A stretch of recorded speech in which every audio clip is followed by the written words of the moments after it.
sih sama teman-teman dari Eko sendiri ya. Dan kita melihat di mana dua pick langsung nih untuk RRQ. Albert dengan jungle-nya. Apakah menggunakan fighter atau menggunakan assassin?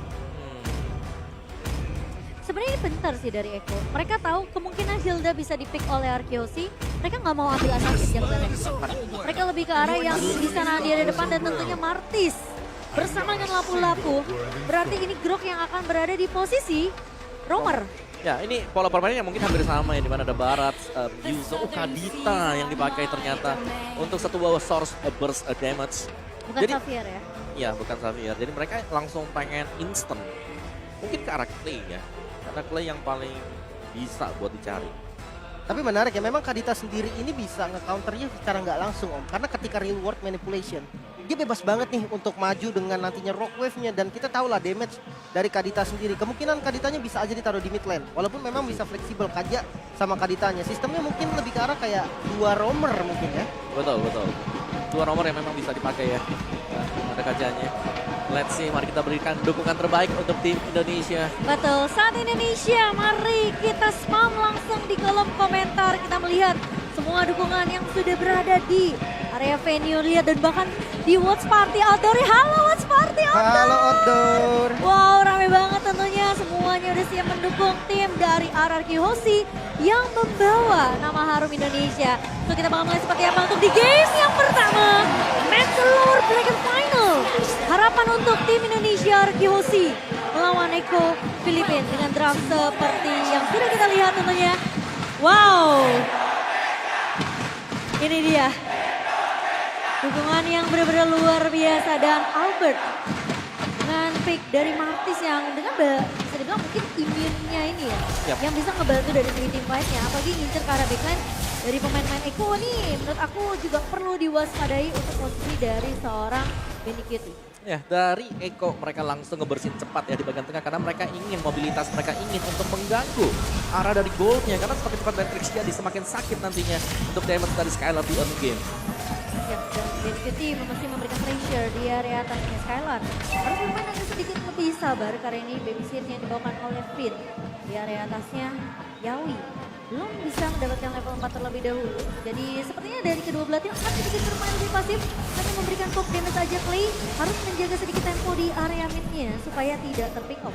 Tapi sementara terlihat bahwa Clay-nya ini tinggal sendiri. Dan Finn-nya itu dia sibuk untuk membuka fusion di bagian lain. Dan Sunford dengan Petrify-nya sudah ke bait. Tidak ada Petrify untuk gitar Sudah menit mulai kedua. dipakai ya. Tapi setidaknya itu bakal ngusir aja sih pergerakan dari pemain-pemain RRQ Hoshi.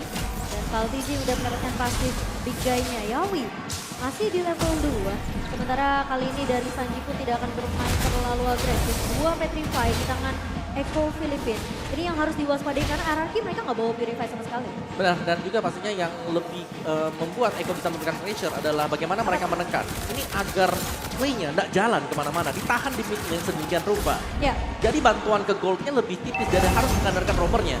Jadi untuk setup di turtle-nya bisa diambil oleh Eko nantinya.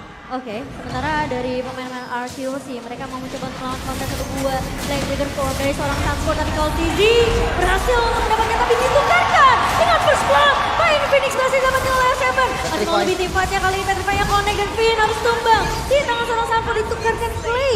Pertukaran 2 untuk 1 kali ini. Wow. Tim RRQ mereka kehilangan kesempatan untuk mendapatkan objektif turtle. Cukup komit sih. Pergerakan dari Eko sendiri menurunkan 4 pemain di arah turtle tadi. Berhasil dapetin hasilnya maksimal namun kali ini top lane Zaman Force sudah ke-trigger juga. Dan flicker dari Skylar mau tidak mau harus dikeluarkan. Ya, dan dari kedua, XP dan juga Gold Medal bagi RP Hoshi, mereka menggunakan Fury's Hammer mengincar untuk physical penetration. What? Oh no, Yawi. Ini emang ngeselin sih. Kaja tuh ngeselin dengan Ring of Honor-nya ke bawah. Iya, dan itu kerugian yang mahal ya, terutama untuk jungle yang tercuri purple buff-nya yang kedua lagi. Dan kita tahu bagaimana di 5 menit awal ini jungle sangat bergantung dari Chris.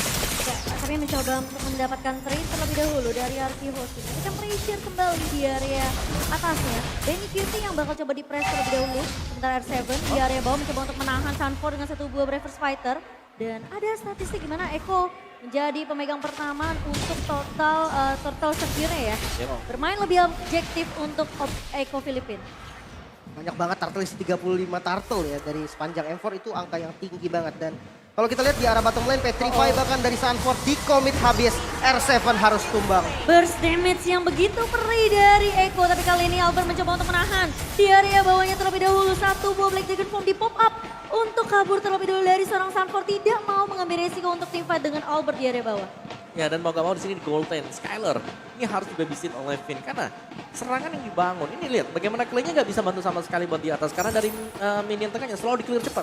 Jadi mau gak mau dia stay di sana untuk dapetin XP dan juga level. Ini mungkin rotasinya dari Arkeologi harus lebih gimana caranya memprioritaskan biar Skylar-nya dapetin space yang cukup banyak untuk farmnya. Karena Benny Cutie pun sadar akan hal tersebut.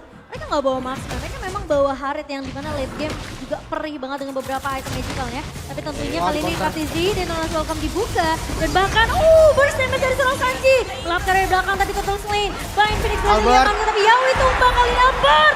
Berhasil dapetin double kill ke arah KTZ. Dua pemain hilang ditukarkan dengan satu turtle objektif untuk Eko Filipin. Wah, ini dampak yang lumayan besar nih karena Eko butuh banget Yuzong ketika dia mau kontes ke arah Turtle. Oke, Turtle-nya masih bisa didapatkan, namun ada dua member juga yang ditumbangkan. Salah satunya adalah Kanzi. Yang ini penting banget, pattern jungle-nya akan sedikit terhambat walaupun Benny Cutie nggak tumbang. Dan untuk Skylar, menurutku selama dia nggak tumbang, nggak ada masalah di gold lane. Oh benar, tapi Sengsen tadi ya, dia bisa diculik karena adanya Sanji juga. Sanji yang selalu hilang dari minimap dan kalau memang harus dibuka dari area-area rumputnya. Ini sangat-sangat mengandalkan Finn. Dan Finn juga, kalau dia buka, itu kalau ada si Kajanya, ada Divine Judgment yang siap buat narik Finn kapanpun juga.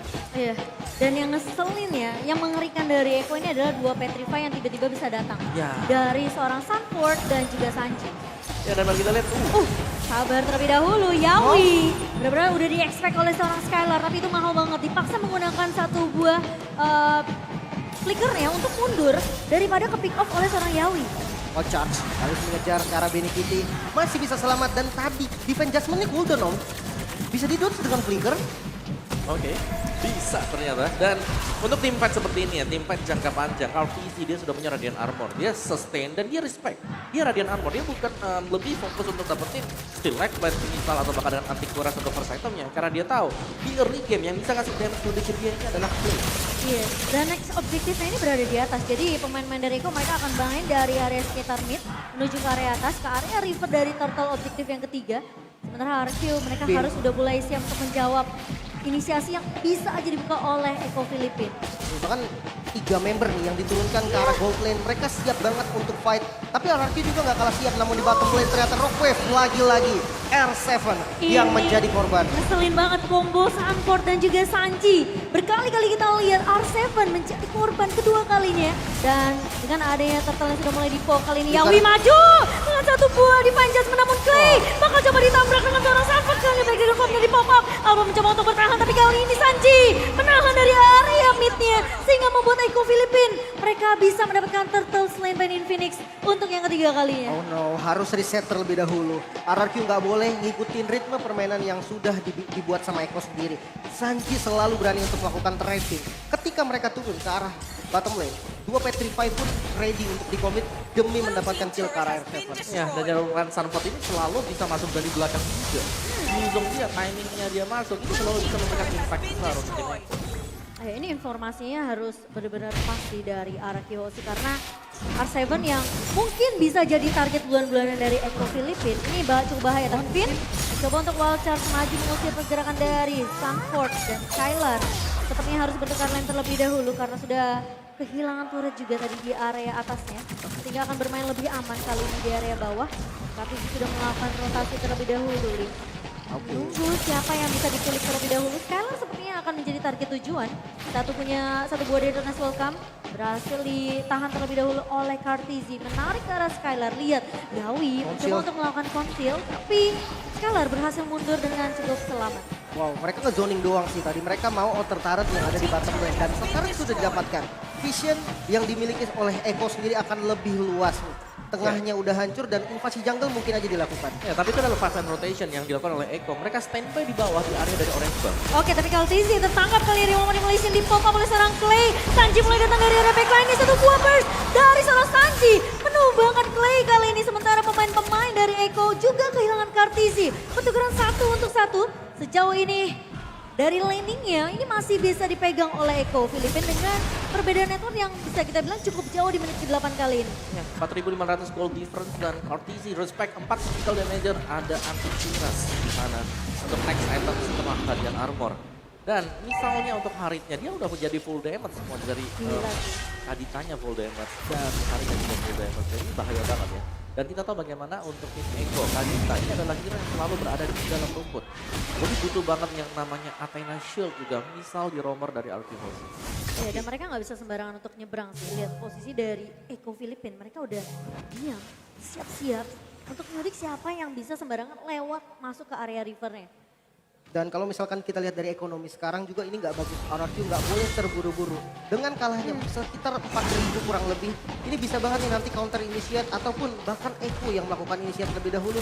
Pilihan yang terbaik adalah Skylar yang melakukan split push di bagian top lane. Ini udah pilihan terbaik untuk RRQ sekarang. Ya, ini cukup jauh. Arah sih mereka harus tahan dulu mungkin coba maksain Eko Filipin untuk nge-cancel Lord yang sudah mulai dipok karena posisi Skylar jauh dan dikejar sama seorang Sanford di area atas Benny Cutie. Ngebuka satu buah zaman force kali ini mengusir pergerakan pemain-pemain RQ. Hoshi dan Kartizi masih dengan pop Lordnya kali ini sementara Yawi. Panjang punya connect. Cara seorang pindah tumbang kali ini dua pemain dari tim Indonesia harus hilang begitu saja. Albert mencoba untuk menaklukkan di area depannya satu buah dengan manipulation dari seorang play Sanford. Ditahan di area depannya tapi dia terus welcome. Dari seorang Kartizi mencoba melakukan R7 dan Albert mencoba untuk bertahan tapi Sanford pun tidak tumbang. R7 terpaksa flicker mundur dan kali Sanji berhasil untuk menumbangkan R7 dan Albert. Tipis banget masih bisa survive namun harus menukarkan dengan satu buah Lord Slate by UBS Gold di tangan Eko Filipin. Oke, memang dengan posisi yang tadi nggak enak banget untuk RRQ sendiri. Dimana Skylarnya udah tumbang di arah top lane. Terus Yuzongnya udah datang juga. Dan Albert udah nahan dari Asura-Aura. Mortal Coil udah ditahan banget. Namun sayangnya dimajuin sama Yawi. Dan walaupun Defense Judgment dikeluarkan oleh Finn ke arah Finn tadi. Tapi itu belum cukup nih untuk membuat Albert bisa maju ke kontes ke arah Lordnya. Ya, dan bahkan Sanford dia masih in-regen lagi, nggak perlu untuk balik ya langsung ke belakang. Dan iya, Arkihosi sekarang mereka harus bisa melakukan defensifnya dengan adanya barrier yang dipakai oleh ngedelay setidaknya mungkin pergerakan dari pemain-pemain Eko untuk langsung menabrak karena ini masih Lord di bawah menit yang ke-12. Mungkin best Tarat bisa hilang satu lah atau dua maksimal ya. Ini R7 sama Clay lagi bikin ke arah Athena Shield ya. Sementara sejauh ini yang megang baru Finn aja. Dan Lord kali ini sudah mulai masuk ke area base di area bawah. Di atas dan Nanton mencoba untuk mencuri lagi Skylar yang terpisah dari kawanan pemain Arkihosi kali ini. Harus hilang terlebih dahulu. Tiga lane bakal coba diputus bersamaan oleh Eko Filipin dan Lord yang masih bisa ditahan. Albert mencoba untuk menahan pergerakan pemain-pemain dari Eko Filipin di area atas dan tidak akan ada base turret yang pecah. Sementara Kartizi bakal memotong jalan minion di area bawah. Sembari Arkihosi mereka harus bermain lebih defensif. Sabar terlebih dahulu menunggu Skylar yang akan muncul dalam waktu 8 detik. Ya lagi-lagi dengan Lord pertama pastinya nggak boleh terburu-buru. Namun Conceal juga sudah digunakan barusan. Mau dipaksa, Eko Esport nggak mau mundur. Dia mau tetap melakukan pressure walaupun memang untuk mendapatkan satu best Taret itu susah banget jujur. Ya, apalagi dengan ya Lord yang belum punya charge ya, belum enhance. Jadi masih bakal bisa ditahan oleh Arkihosi. Tapi ya mereka harus bayarkan dengan kehilangan seluruh inner bersama dengan outer Taret dari Arkihosi sendiri. Ini nggak ada yang instan bisa langsung narik juga sih dari Benar. Arkihosi untuk ke arah pemain-pemain Eko. Charge. Oh no, Yawi masih bisa mundur ternyata dengan dash-nya barusan. Lihat Sanford. Dan Sanford juga mengudara dengan Black Dragon Form namun tidak ada target yang optimal. Harus mundur kembali dari keduanya. Itu lihat naga terbang ke atas, udah langsung mundur sih.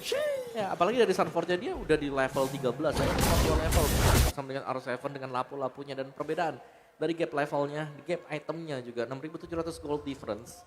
Dengan Kadita, Clock of Destiny ada Genius bersama dengan Divine Glaive. Sekali saja dia menggunakan Rough Wave ini bakal dalam banget untuk kira-kira yang gak punya defensive item. Athena Shield, seperti ke arah Beatrix-nya, atau bahkan untuk ke Yves-nya juga dari Clay.